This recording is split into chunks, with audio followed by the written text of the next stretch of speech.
회사는 한 달에 300, 타일은 일주일 300.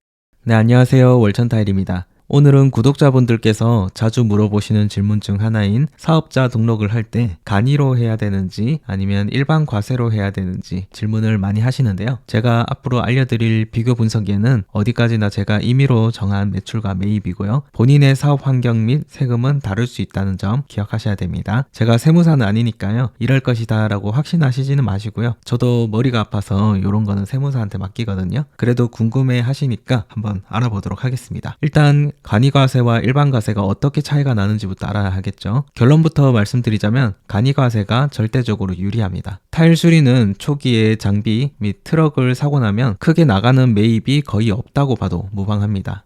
하나 있다고 한다면 창고 임대료와 또 타일 재료 구입이겠죠. 매출이 커지면서 부가세도 커지고요. 순수익도 커지기 때문에 일반 과세라면 간이과세보다 세금 부담이 높은 편입니다. 그럼 어떻게 차이가 날까요? 간단하게 매출을 5천만 원이라고 잡아보고 매입을 1,500만 원이라고 해본 가정하에 간이과세와 일반과세 사업자 두 사람을 비교해 보도록 하겠습니다. 매출 5천만 원은 월로 따지자면 400만 원이죠. 그런데 겨울에는 1,000만 원도 벌 수 있는 게 타일입니다.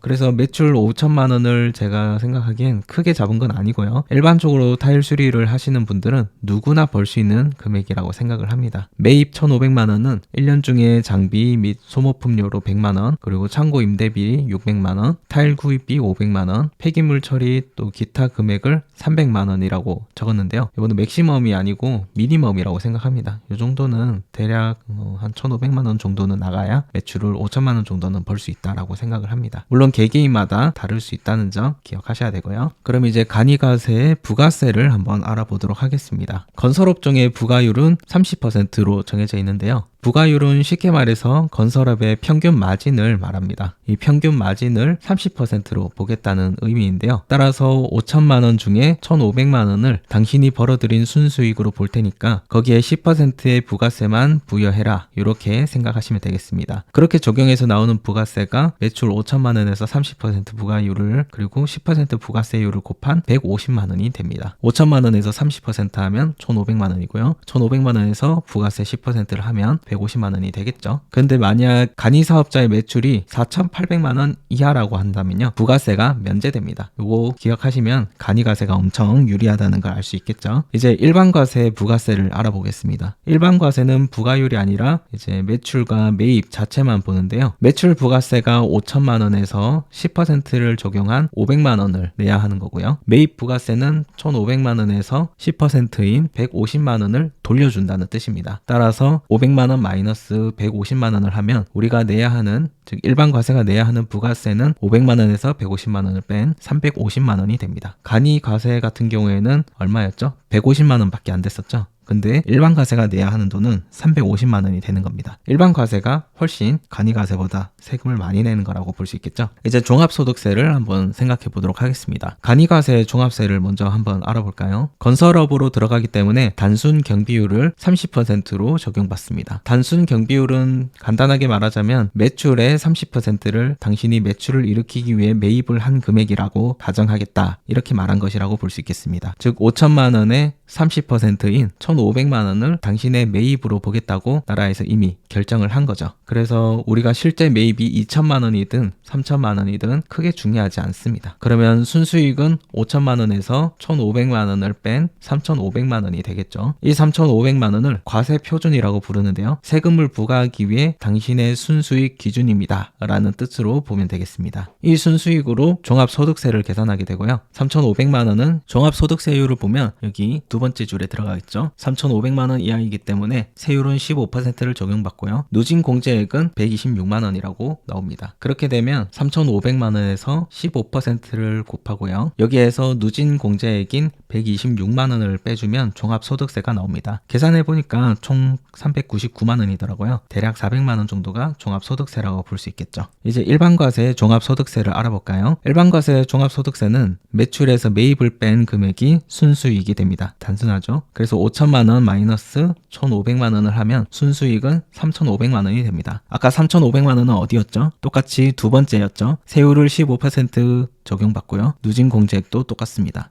따라서 3,500만 원에 대한 종합소득세는 일반 과세 역시 399만 원이 됩니다. 부가세와 달리 종합소득세는 간이가세와 똑같은 걸 볼 수 있습니다. 4대 보험 역시 3,500만 원에 대한 건강보험료 및 국민연금이 약 315만 원씩 총 52만 원이니까 월 50만 원 정도 예상해 볼 수 있겠습니다. 네, 어떤가요? 이제 창업을 하려는 분들 또는 매출이 아직 작다면 무조건 간이가세가 유리하다고 볼 수 있겠습니다. 이 간이가세를 끝까지 지키는 게 좋겠죠. 2025년 기준으로는 간이가세를 유지하기 위해서 기존에는 8,800만 원까지가 매출인지 순수익인지 제가 기억이 잘 안 나는데요. 8,800만 원이 기준이었지만 이제 올해는 1억 400만 원까지가 기준이 됩니다. 따라서 조금 더 널널해졌죠. 매출이 조금 더 커도 간이가세를 더 오래 유지할 수 있을 겁니다. 초기에는 트럭이나 장비 등을 살 때 이 점을 잘 몰라가지고 부가세를 환급받으려고 일반 과세로 신청하시는 분들이 있는데요. 처음에 환급받는 금액보다 추후 절세되는 금액이 훨씬 크므로 간이가세 사업자가 유리하다고 볼 수 있겠습니다. 그리고 만약에 저처럼 매출과 또 매입이 해마다 계속 늘어나게 되면 비용 처리를 위해서 일반 과세를 고려하시는 것이 좋습니다. 여러분 모두 일반 과세가 될 수밖에 없는 상황이 오기를 바라면서 오늘 영상은 여기까지 하도록 하겠습니다. 늘 구독해 주셔서 감사합니다. 월천타일이었습니다.